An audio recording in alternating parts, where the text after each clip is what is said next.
Shalom, shalom, shalom. ቤተሰብ እግዚአብሔር አምላክ ሰላምን ጸጋና ክርስቶስ ምስኩልኩም አንሐውኩም ሰላህ ዲኒ ክብርን እግዚአብሔር አምላክ ይኹን ሎም ዝኸውን ናይ መዓልት ቃል ክንካፈሊና ሓቢርና አምላክ ሰማይ ድማ በዝቃል ንመዓልትና ከቃንያይ ማለት እዩ ክብርን እግዚአብሔር አምላክ ይኹን ሃሌሉያ ሎም አንቲ ሓቢርና እንካፈሎ ቃል ክብሪ ቤት አምላክ ዝብል ክብሪ ቤት አምላክ ዝብል ክብርን እግዚአብሔር ይኹን መጽሐፍ ቅዱስ መዝሙር ዳዊት 122 ጥቅስ 1 ናቤት እግዚአብሔር ንኺድ ምስበሉኒ ተሐቆስኩ ሃሌሉያ ናቤት እግዚአብሔር ንኺድ ምስበሉኒ ተሐቆስኩ ንጉስ ዳዊት ንምንታዩ ናቤት እግዚአብሔር ንኺድ ምስበልዎ አዝዩ ዝሕጎስ ነይሩ ስለቲ ቤት ርግጸኛ ዝኾነሉ ፍልጠት ስለቲ ቤት ርግጸኛ ዝኾነሉ ነገር ኣብ ልቡ ስለዝነበረ እዩ ማለት ኣብቲ ቤት ትኸይዱ ወሲኹም በር ጎዲሉ ከምዘይ መጽእ ፈልጥ እዩ ኣብቲ ቤት ትኸይዱ ከሲቡም በር ከሲሩ ከምዘይ መጽእ ፈልጥ እዩ ናይቲ ዘለዎ ናይ ገዚእነት ስፍራ ዋና ምንጪ እቲ ቤት ትምዃን ይፈልጥ እዩ ናይ ሓይሉ ዋና ምንጪ እቲ ቤት ትምዃን ይፈልጥ እዩ ናይ ጥበብ ምንጩ እቲ ቤት ትምዃን ይፈልጥ እዩ ንዳዊት ካብ ጉስነት ናብ ንግስነት ዘሕለፎ እግዚአብሔር ምዃን ይፈልጥ እዩ ስለዚ እግዚአብሔር ዝግለጸሉ ስፍራ ንዳዊት ናይ ክብር ስፍራ እዩ ስለዚ ንጉስ ዳዊት ናብ ቤት አምላክ ንኺድ ምስበልዎ ግዜ ይብለይና ይኮነን ዝብል ነይሩ ቢዜ ይኮነን ዝብል ነይሩ አዝዩ ዝሕጎስ ነይሩ ኢየሱስ ንዘለዓለም ጎይታ እዩ ናብቲ ሐሳብ አምላክ ናብቲ መንፈስ አምላክ ዘለዎ ናብቲ ድምጽ አምላክ ዘለዎ ስፍራ መኻድ ንዳዊት ናይ መጨረሻ ሓጎስ እዩ ነይሩ አሕዋት ብዙሓት ስለ ቤት አምላክ ዘለና ስለ ናይ ቤት አምላክ ክብር ዘለና ርድኢት በጣም ድሩት እዩ ወላኳ እቶም አመንት ንብል እቶም ቤተ ክርስቲያን ንኸይዲና ንብል ከማን ንገዛእ ርእስና ስለ ናይ ቤት አምላክ ክብሪ ብትኽክል ዝርድአና ኮይኑ ሳምታይምስ አይስምዐንን ክሪኦ ከለኹ ናይታ ቤት እቲኣ ክብሪ ናይታ ቤት እቲኣ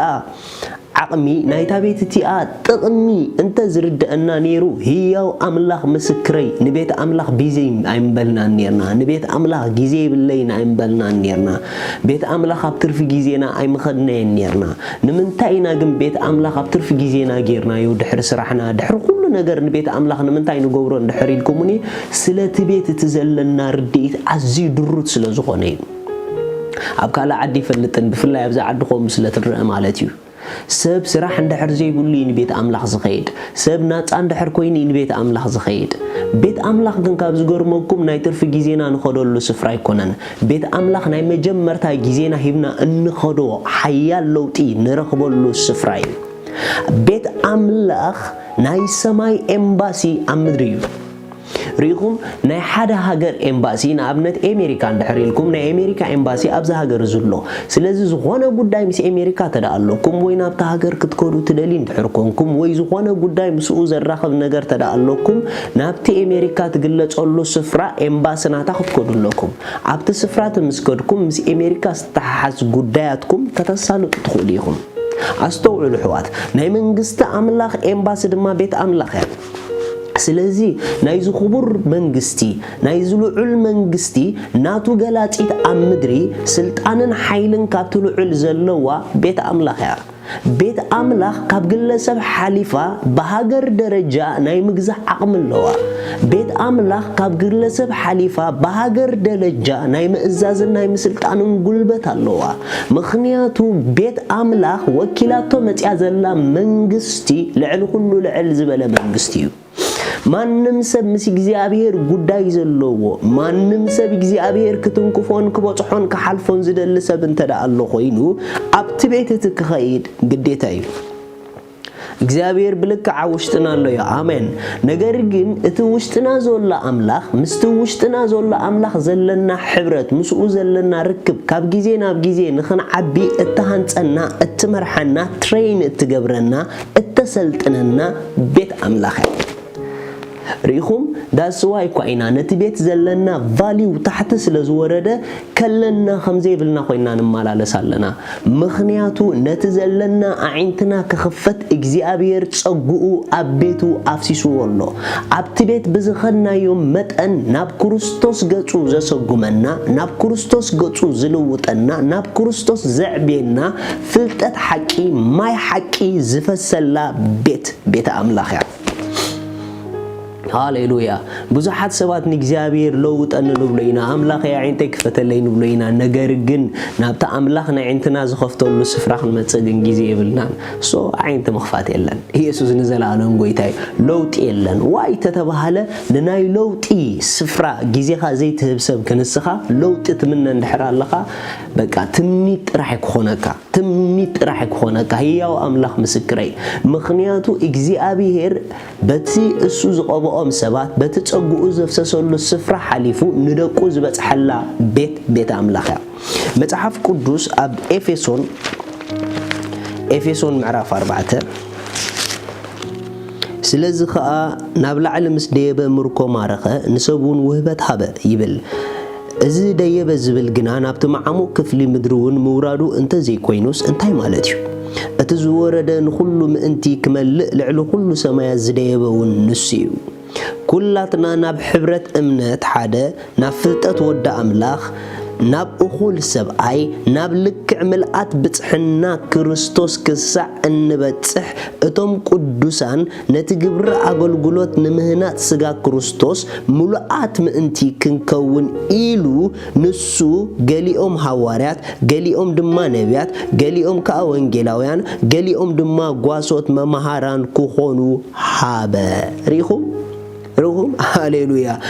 እግዚአብሔር አምላኽ ናብ ሕብረት እምነት ናብ ፍልጠት ወዲ አምላኽ ናብ ምልአት ብጽሕና ናብ እኹል ሰብኣይ ንኽንበጽሕ ዘኽእለና ጸጋ ውህበት ዝሃቦም ሰባት ኣብ ቤት ይተኺልዎም ዘሎ